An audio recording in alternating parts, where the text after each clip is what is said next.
উপস্থিত সুধী মণ্ডলী, আসসালামু আলাইকুম ওয়া রাহমাতুল্লাহি ওয়া বারাকাতুহু। আমরা আল্লাহ তাআলার দরবারে শুকরিয়া আদায় করছি, আলহামদুলিল্লাহ।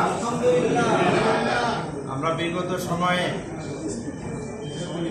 ইমানদার লোক যারা আছেন, ইফতার মাহফিলের জন্য যদি এ ধরনের কোনো আয়োজনও করা হতো, এটা কোন দল করেছে, কোন পেশাজীবী, এটার পরিচয় কি, এসব নিয়ে সর্বশেষ দেখা যেত যে এ ধরনের মহতি প্রোগ্রামগুলো আমরা করতে পারতাম না। আজকে আল্লাহ তাআলা সুযোগ করে দিয়েছেন, এজন্য আল্লাহ তাআলার দরবারে শুকরিয়া আদায় করছি, আলহামদুলিল্লাহ। সময় কম, আমরা জানি যে মাহে রমাদানে আল্লাহ তাআলা কোরআনুল কারীম নাযিল করেছেন।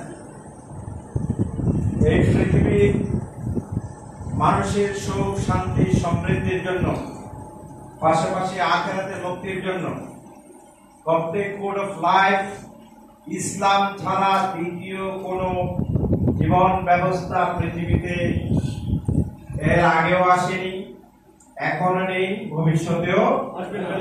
সুতরাং সেই জায়গা থেকে আমরা যারা ইসলামের পক্ষে কাজ করছি, আমরা যারা দ্বীনের পক্ষে কাজ করছি, শুধু আমরা এটি কথার মধ্যে সীমাবদ্ধ থাকতে হবে না। আজকে দল মত নির্বিশেষে সমাজের সর্বস্তরে এই দ্বীনের আওয়াজকে যদি আমরা উজ্জীবিত করতে চাই, আমরা যারা দ্বীনের পক্ষে আছি, আমরা ইসলামকে যারা এক্সারসাইজ করি, আমাদের কথা এবং কাজে মিল থাকতে হবে, আমাদের আমলে এবং আখলাকে মিল থাকতে হবে, আমাদের লেনদেনে ঠিক থাকতে হবে, আমাদের চরিত্র এবং মাধুর্য দিয়ে যারা আমাদের বিরোধী তাদের মনকে জয় করে তাদেরকে ইসলামী আদর্শে আদর্শিত করে আগামী দিনে একটি প্রকৃত সোনার বাংলাদেশ আমরা গড়ে তুলতে চাই, ইনশাআল্লাহ। সেজন্য আজকে অতীতে যারা আমাদের শাসক হিসেবে ছিলেন, তারা আসলে শাসক ছিলেন না, তারা শোষক হিসেবে ভূমিকা পালন করেছে। এজন্য আমরা দেখেছি আমরা আমাদের দিনের ভোট দিনে দিতে পারি নাই, সেই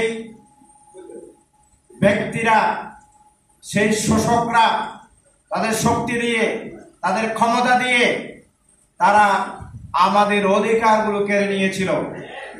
এজন্য আজকে এই 5 আগস্টে নতুন বিপ্লবের পর, নতুন সূর্যোদয়ের পরে আমরা এই আওয়াজ উচ্চকিত করতে চাই, বাংলাদেশে নতুন করে আর কোন দানবকে আমরা আসতে দেব না, যারা আমাদের ভোটের অধিকার নিয়ে ছিনিমিনি খেলে।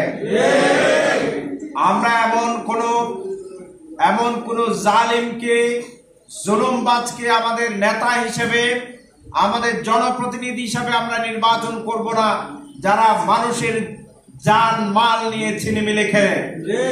বরং আমরা এমন নেতা, এমন প্রতিনিধি নির্বাচিত করতে চাই যারা আগামী দিনে পার্লামেন্টে নারায়ে তাকবীর আল্লাহু আকবারের স্লোগানকে উচ্চারিত করবে। এখানে হিন্দু, বৌদ্ধ, মুসলিম, খ্রিস্টান সকল দল মত নির্বিশেষে সবার অধিকার নিশ্চিত করবে কোরআনিক নির্দেশনা অনুযায়ী সে ধরনের সরকার বানায় করতে চায়। সেজন্য আর কোন বিধান, সংশয় নয়, আর কোন হীনমন্যতা নয়।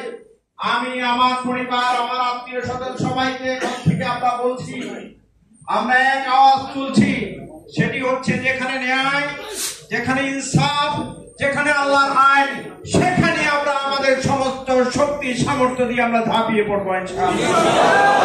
কারণ যেখানে ন্যায় থাকবে না, যেখানে ইনসাফ থাকবে না, যেখানে কল্যাণ থাকবে না, সেখানে কিন্তু জুলুমবাজদের উৎপাত নতুন করে শুরু হয়, আবার মানুষ অত্যাচারিত হয়, মানুষ আবার লাঞ্ছিত হয়, মানুষ অবহেলিত হয়।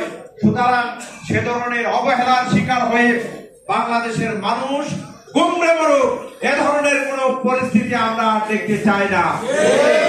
আমরা নতুন করে গড ফাদারের আমরা তৈরি হতে দেব না এভাবে যে যেখানে আল্লাহর আইন চালু হবে, যারা আল্লাহর আইন চালু করতে চায়, যারা মানুষের প্রকৃত অধিকার দিতে গিয়ে তারা একজন খাদেম হিসেবে ভূমিকা পালন করবে, তাদেরকে আমরা যদি নির্বাচিত করি তাহলে সমাজে আর কোন ধরনের গডফাদার এখানে সৃষ্টি হবে না ইনশাআল্লাহ।